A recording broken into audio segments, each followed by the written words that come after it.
নমস্কার বন্ধুরা, অ্যাস্ট্রো নীলমণি চ্যানেলে আপনাদের সবাইকে স্বাগতম।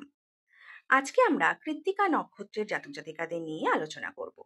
এই জাতক জাতিকাদের যে চারিত্রিক গুণাবলীগুলো আছে সেগুলো নিয়ে বলবো। এছাড়াও এর পাশাপাশি আমরা এদের যে কেরিয়ার বা স্বাস্থ্য সংক্রান্ত দিকগুলো আছে সেসব নিয়েও আলোচনা করব। তো বন্ধুরা, ভিডিওটা শুরু থেকে শেষ পর্যন্ত দেখার অনুরোধ রইল। আশা করি ভালো লাগবে।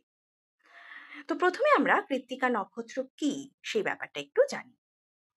কৃত্তিকা হলো মেষ রাশির শেষ নক্ষত্র এবং বৃষ রাশির প্রথম নক্ষত্র। মেষ রাশিতে 26°40' থেকে 30°00' পর্যন্ত বিস্তৃত। আবার বৃষ রাশিতে 00°00' থেকে 10°00' পর্যন্ত বিস্তৃত। এই নক্ষত্রের শাসক গ্রহ হলো সূর্য এবং এটি দেবারী গণের অন্তর্ভুক্ত। এই নক্ষত্রের দেবতা হলো অগ্নি বা ফায়ার, যা তেজ, শক্তি ও রূপান্তরের প্রতীক। আবার এই নক্ষত্রের প্রতীক হলো তেজদীপ্ত দণ্ড বা শাইনিং সোর্ড, যা কর্তনের ক্ষমতা ও শক্তিশালী নেতৃত্বকে বোঝায়। কৃত্তিকা শব্দের অর্থ হলো কর্তন, অর্থাৎ কিছু কেটে আলাদা করা বা পরিবর্তন আনা। এই নক্ষত্রের জাতকরা সাধারণত দৃঢ়চেতা, শক্তিশালী ও স্পষ্টবাদী হয়ে থাকে। এখন আমরা কৃত্তিকা নক্ষত্রের যে বৈশিষ্ট্যগুলো আছে সেগুলো একটু জানি।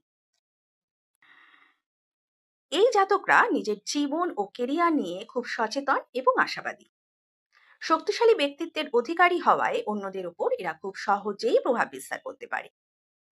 এরা নেতৃত্ব দিতে পছন্দ করে এবং সিদ্ধান্ত নিতেও খুব পটু হয়। সূর্যের দাম্ভিক প্রভাবে এরা খুব আত্মবিশ্বাসী প্রকৃতির হয়ে থাকে।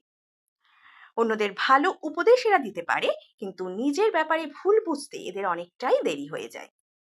এই জাতকরা আত্মবিশ্বাসের কারণে মাঝে মধ্যে অহংকারী হয়ে পড়ে। নতুন কিছু করতে সবসময় এরা খুব উদ্যমী ও আগ্রহী থাকে। প্রতিবাদী স্বভাব এদের মধ্যে খুব দেখা যায়, তাই এরা অন্যায় সহ্য করতে পারে না। দৃঢ় মনোভাবের কারণে এই জাতকরা অনেক সময় বিতর্কেও জড়িয়ে পড়ে।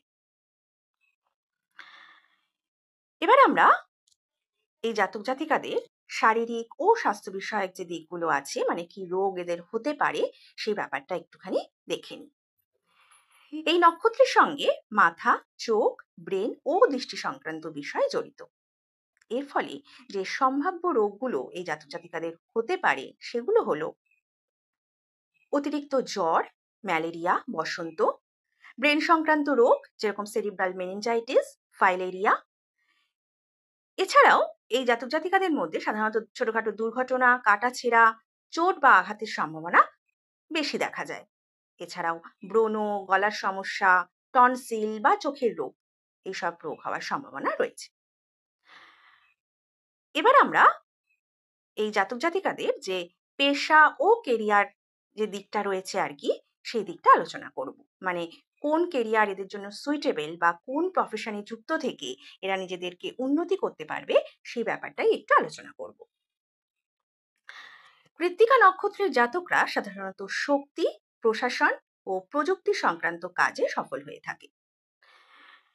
এই জাতকরা আইন শৃঙ্খলা রক্ষাকারী পেশা যেরকম মিলিটারি, পুলিশ বিভাগ বা প্রশাসনিক চাকরির সাথে যুক্ত থাকতে পারে। বিভিন্ন রকম ব্যবসা যেরকম জমি জমা, বাড়িঘর, রিয়েল এস্টেট, এর সাথেও এরা যুক্ত থেকে নিজেদেরকে উন্নতি করতে পারে। যান্ত্রিক ও কঠোর পরিশ্রমের কাজ যেরকম কারখানা, ইঞ্জিনিয়ারিং ও রেলওয়ে কাজের সাথেও এরা যুক্ত থেকে কাজ করতে পারে।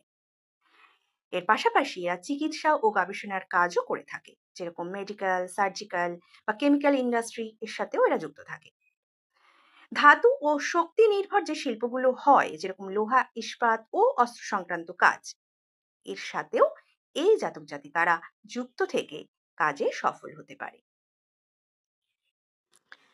সবশেষে আমরা এই নক্ষত্রের জাতক জাতিকাদের যে নেতিবাচক বা যে পজিটিভ যে দিকগুলো আছে সেগুলো একটু আলোচনা করব, বা কিভাবে এর প্রতিকার করে তারা নিজেদের সাফল্যের পথে এগিয়ে নিয়ে যেতে পারে সেই ব্যাপারটাও একটু দেখে নিই। প্রথমে আমরা যে নেতিবাচক বা নেগেটিভ দিকগুলো আছে সেগুলো একটু জানি। এই জাতক জাতিকারা একটু অহংকারী স্বভাবের হয়ে থাকে। খুব বেশি আত্মবিশ্বাসী হওয়ার ফলে এদের মধ্যে অহংকারের প্রবণতা বেড়ে যায়। ধৈর্য কম থাকায় এরা খুব দ্রুত রেগে যায়, যা এদের মধ্যে উগ্রতা ডেকে আনে। এরা অন্যদের পরামর্শ দেয়, কিন্তু নিজেদের ভুল এরা বুঝতে পারে না বা অনেক দেরিতে বোঝে। এবার আমরা একটু পজিটিভ দিকটা দেখে নিই। কৃত্তিকা নক্ষত্রের জাতকরা শক্তিশালী, নেতৃত্ব দানকারী ও আত্মবিশ্বাসী হয়ে থাকে। এরা উৎসাহী, প্রতিবাদী ও দৃঢ়চেতা স্বভাবেরও হয়ে থাকে। তবে অহংকার কমিয়ে ধৈর্য বাড়ালে ও নিজের ভুল শোধরালে এরা জীবনে অনেক বড় সাফল্য পেতে পারে। তো বন্ধুরা, আপনার যদি কৃত্তিকা নক্ষত্রের প্রভাব থাকে, তাহলে নিজের শক্তিকে সঠিকভাবে কাজে লাগান এবং সাফল্যের পথে এগিয়ে যান। আজকের ভিডিও এই পর্যন্তই। তো বন্ধুরা, দেখা হবে পরের কোনো ভিডিওতে।